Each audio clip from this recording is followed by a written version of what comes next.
What's the one thing in business spreading almost as fast as AI? AI risk. Every new AI tool, vendor feature, and integration creates another opportunity for something to go wrong. And most security programs were not built for AI's pace of change. That's where Vanta comes in. Vanta is the #1 agentic trust platform used by more than 16,000 fast-moving companies, including Synthesia, Nando's, and Granola. The Vanta agent works like a 24/7 GRC engineer in the background, finding issues, drafting fixes, and reducing vendor assessment time up to 50%. Whether you're a fast-growing startup or global enterprise, Vanta helps automate security and compliance so you can earn and prove trust. Get started today at vanta.com/startupradio. That's VANTA.com/startupradio. The German minister said something this morning that would have moved markets in a normal news cycle. Quote, wir lassen einfach 30 Milliarden Euro liegen, die wir nicht investieren können. We simply leave 30 billion euros on the table every year because German pension funds and insurers allocate 1/10 of 1% to venture capital, while their US peers allocate 2%. That is the size of the European scale-up gap, in one sentence from the minister herself.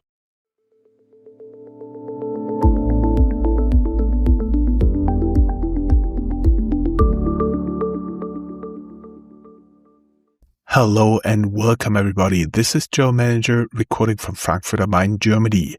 A few hours ago, Startup Radio was invited to attend the online press conference at the Bundesministerium für Wirtschaft und Energie, meaning the Federal Ministry for Economics and Energy, where Federal Secretary Katharina Reiche presented the federal government's new Startup and Scaleup Strategy, together with a cabinet resolution.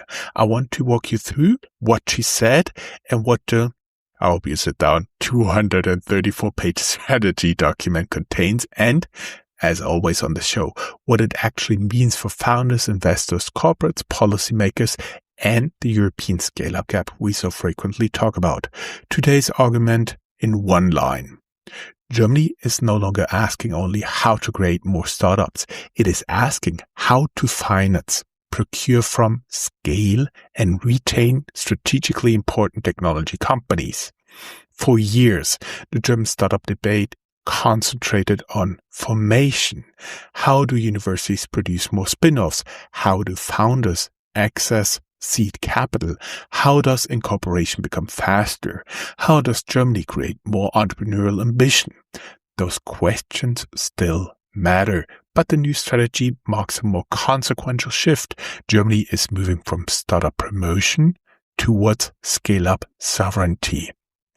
The document contains 152 measures across financing, research transfer, security, and defense, bureaucracy, public procurement, talent, corporate cooperation, and internationalization, and its stated aim is no longer merely to increase the number of startups, it is to help successful companies reach the growth stage, remain in Germany, and expand internationally from a European base. That distinction matters. Germany does not primarily suffer from a lack of innovation, research, or company formation. It actually suffers from an incomplete conversion chain. Research does not reliably become a company. A company does not reliably become a scale-up, and a scale-up does not reliably remain in Europe. The new strategy is the clearest acknowledgement yet that Germany's central startup problem is now the European scale-up gap. A short note on where this comes from, because context matters. Startuprad.io has followed the development of Germany's startup architecture across several federal governments. In 2021, we interviewed Thomas Herzomberg, then Germany's Commissioner for Digital and Startups, about the federal government's 10 billion euro future fund. The core model was already visible then. Public capital would not replace private investment. It would mobilize it through the European Investment Fund, through KfW Capital, through venture funds, through selected direct investment vehicles. Yet Thunberg described the public money as patient capital operating across a 10-year horizon. The mission was to multiply the federal commitment through private co-investments, not to build a wholly state-directed venture market. In 2023, we continued conversation with Anna Christmann, then Germany's Commissioner for Startup and Digital Economy.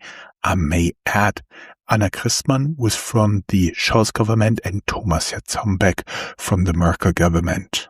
Frau Christmann, the first comprehensive federal startup strategy, added a broader institutional agenda: funding, employee ownership, female entrepreneurship, public procurement, research spin-offs, regulatory sandboxes, access to data. At that point, the strategy had already moved beyond seed stage promotion. The €1 billion DeepTech and Climate Fund addressed companies with longer development cycles. The European Tech Champions Initiative targeted Europe's shortage of later stage growth capital. The 2026 strategy does not replace that architecture. It actually extends it. The line running through all these three phases is clear. Germany has spent the past 5 years building the individual components of a startup financing system, what I also call the financing stack. It is now trying to make those components operate as an integrated scale-up system. That is the real difference, and it changes how we should read the new document. The numbers show both progress and the unresolved problems. Let me get into the data. The government presents a German startup ecosystem with real momentum. I mean, guys, you know it, we'll talk about it frequently. 3,053 startups founded in the first half of 2026, almost as many as in an entire 2025, which totaled around 5,300. As Minister Reiche puts it in her opening remarks, ein Sprung 51% nach oben, a 51% jump over the same half of 2025. Startup and scale-up employment reached roughly 522,000 people in 2024.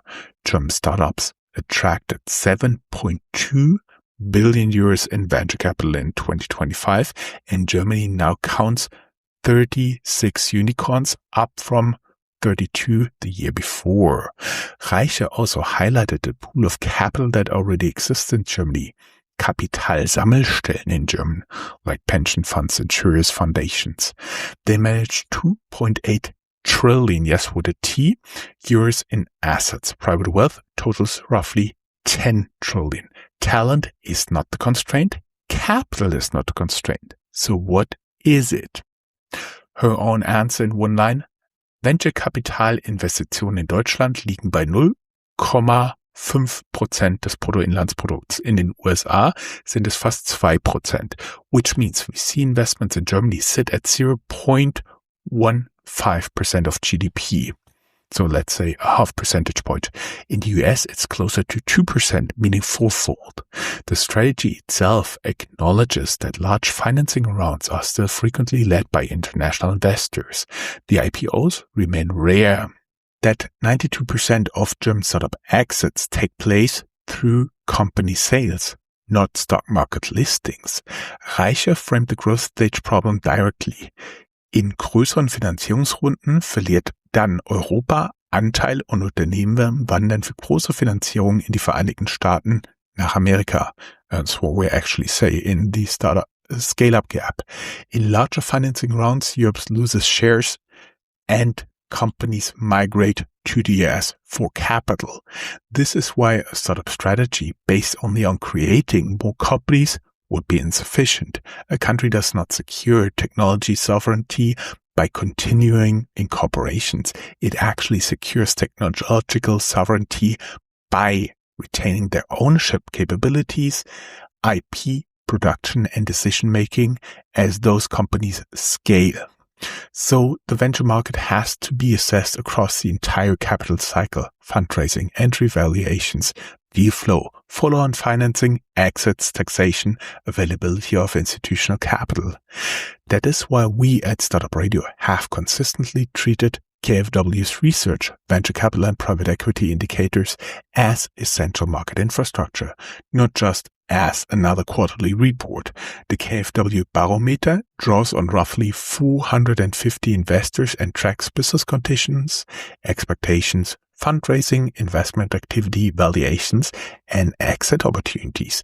That is the readout you need if you want to know whether the political architecture is actually working. Political announcements matter. Capital market conditions determine whether they work. And here's a line from this morning's press conference that I think may become the most quoted number from the whole event. Asked by newspaper Tagesspiegel Daily Mirror about the private pension pillar, Reiche produced this calculation. If German institutional investors allocate venture capital at 2% of assets like their US peers, that delta alone would produce a 30 billion euro annual investment. Her exact words: Wir lassen einfach 30 Milliarden Euro liegen, die wir investieren könnten. We're simply leaving 30 billion euros on the table that we could invest. Her comparison to the mechanism out. German pension funds average a minus 0.6% real return. Minus 0.6% real return. Swedish and Danish equivalents that invest in venture and public equities run at 7 to 11%. Plus, a pension fund that invests in venture capital performs better and secures pension better than one that does not. Part 3. The financing architecture is becoming more direct. The most important change in this strategy is not that more programs are being announced. It is that the government is becoming more willing to intervene across different layers of the capital stack.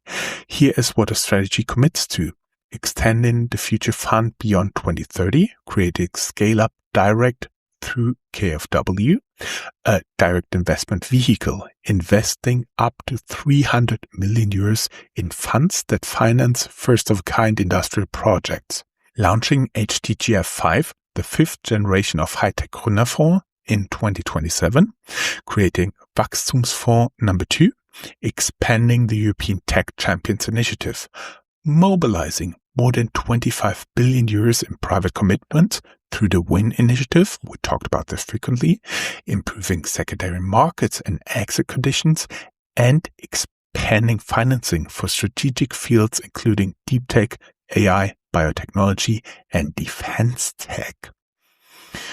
Why does this matter? Because different companies fail at different points. A software startup may need seed funding, product market fit, and commercial distribution. A fusion company, a quantum company, a biotechnology company, and an advanced manufacturing company. Those need laboratories, demonstrating facilities, regulatory approval, project finance, venture debt, years of technical validation before meaningful revenues emerge. The strategy recognizes this. It proposes financing for first-of-a-kind projects. It commits to milestone-based support for fusion startups through Sprint, a German agency for disruptive innovation, including potential co-financing of technology demonstrators for magnetic and laser fusion. Here's the sentence I want you to hold on to. DeepTech cannot be financed as if it were SaaS with a laboratory attached. That is the frame that should guide how investors and policymakers read the entire document. Germany's economic strength lies in complex industrial systems, scientific research, engineering, specialized manufacturing, and regulated markets. A credible German startup strategy therefore cannot simply replicate Silicon Valley's preferred company and capital model. It has to finance the companies that Germany is structurally capable of producing. That is what the strategy is trying to do. Chapter 4. Germany is building its own industrial reality. This is consistent with what we found in our 2026 analysis of Germany's digital hub and startup factories. Germany's startups ecosystem is decentralized because the economy is also decentralized. Industrial capabilities are distributed across Munich, Berlin, Frankfurt, Hamburg, Dresden, North Rhine-Westphalia, and many specialized regional clusters. The digital hubs coordinate market-facing ecosystems. The startup factories increase university spin-off formation. Private capital acts as an early validation mechanism, not a late-stage afterthought. This is not a single-city hyperscaler model. It reflects Germany's tradition of research institutions, industrial clusters, Mittelstand companies, and hidden champions. The new strategy also reinforces this layered architecture. Exist startup factories address venture formation. A planned Exist Academy should professionalize university entrepreneurship support. A national intellectual property strategy, standardized spin-off contracts, an IP toolkit, and an IP deal database all aim at reducing friction in technology transfer. Reallabore and experimentation clauses are designed to bring regulated innovation closer to market deployment. But, and this is critical, startup factories can increase the number of companies leaving universities. They cannot, by themselves, create the capital, the customers, and the exit markets required to turn those companies into global category leaders. That is where the scale-up strategy begins. Part 5. Public procurement may matter more than another funding program. Let me point out what I think is the single most economically important measure in this whole document. It received far less attention than the new financing vehicles. Only 7% of German startups had public sector customers in 2025. 7%. The strategy responds by introducing a special direct award threshold of 100,000 euros for federal procurement from innovative startups. The related rules enter into force in the first half of July 2026. They are intended to make bilateral negotiation awards easier, reduce excessive eligibility requirements, and accelerate payments. This addresses one of Europe's deepest contradictions. European governments frequently subsidize innovation and then purchase established foreign technology. They fund the supply. They fail to create the demand. So here's the line. Europe does not only have a venture capital gap, it has a venture client gap. For B2B startups, for GovTech, cybersecurity, AI, defense, and industrial technology companies, a really credible first customer can be more valuable than yet another grant. Public procurement provides revenue, validation, references. A route towards scale. It can also reduce dependence on international investors by improving the underlying commercial quality of European companies. The decisive question is therefore not whether procurement law technically permits public authorities to buy from startups. That is now settled. The decisive question is actually whether procurement officials will actually use these new instruments. Because 100,000 euro direct award threshold that nobody in a ministry knows about how to use is not a scale-up strategy. It's a footnote. Part 6. DefenceTech is a clear signal of the policy shift. The most politically visible section of the strategy is the dedicated field for security and defense. Germany plans to establish a federal direct investment vehicle for startups and scale-up producing clearly military use products and services, including products converted by Germany's war weapons control framework. It also plans dedicated investments in defense-focused venture funds and a stronger use of sprint instruments for security and defense technology. This shift reflects an existing market reality. German defense tech startups and scale-ups attracted 1.16 billion euros in venture capital in 2025. That is more than half of European defense tech venture investments.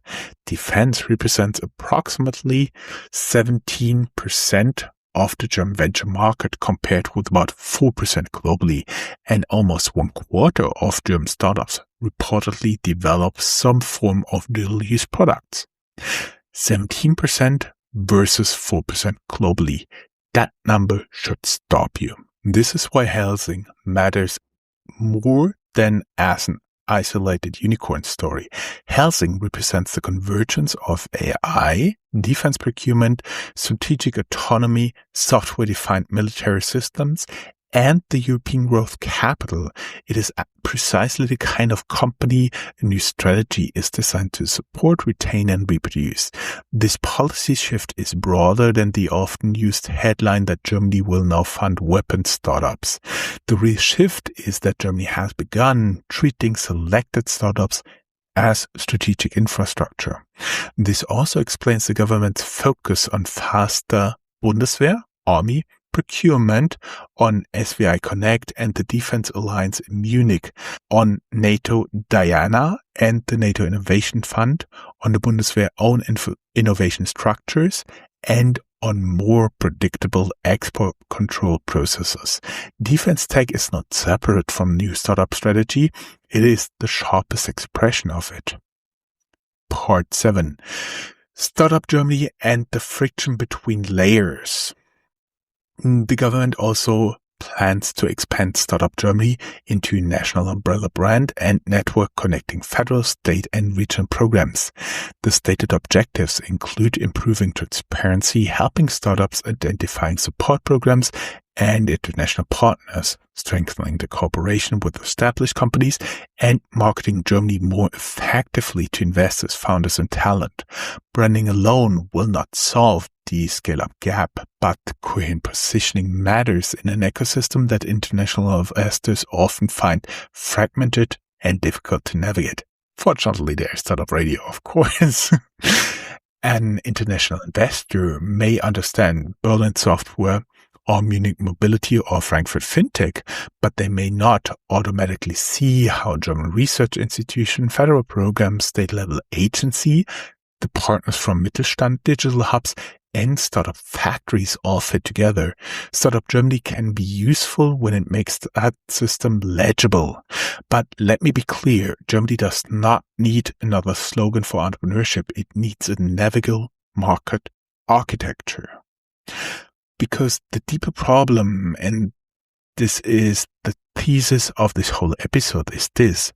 Viewed separately, Germany already has many other required components: public venture commitments, KfW Capital, the European Investment Fund, the German ATGF, the DeepTech Climate Fund, Sprint, the EXIST programs, startup factories, digital hubs, universities, and applied research institutions, strong industry customers, a large SME, Mittelstand space, world-class engineering, a growing population of venture-backed technology companies. The unresolved problem is the handover between the layers. Research must reach founders. Founders must reach investors. Investors must fund follow-on rounds. Startups must reach the customers, and public institutions must become the venture clients. Scale-ups must access the industrial infrastructure, and European capital markets must eventually provide liquidity. Germany's challenge is not the absence of building blocks, it is the friction between them. Closing remarks and the benchmark that matters. So the final assessment. Germany's new startup strategy is directionally stronger than its title suggests. It is also a financing strategy. It is a research commercialization strategy, and it is also a procurement strategy. It is a defense tech strategy. It is an industrial policy strategy, and above all, it is an attempt to close the German and European scale-up gap. But the strategy's success will not be determined by the number of programs it announces. It will be determined by whether Germany can turn scientific excellence into investable companies into scalable businesses, and scalable businesses into enduring European technology leaders. Germany has learned how to support startups. It must now prove it can help build scale-ups. That is the benchmark. And this time, the market should judge the strategy not by its intentions, but by the companies that remain, scale, and win. This is Joe Menninger for Startup.io, Europe's voice on startups, venture capital, and innovation. I'll be back soon. Until then.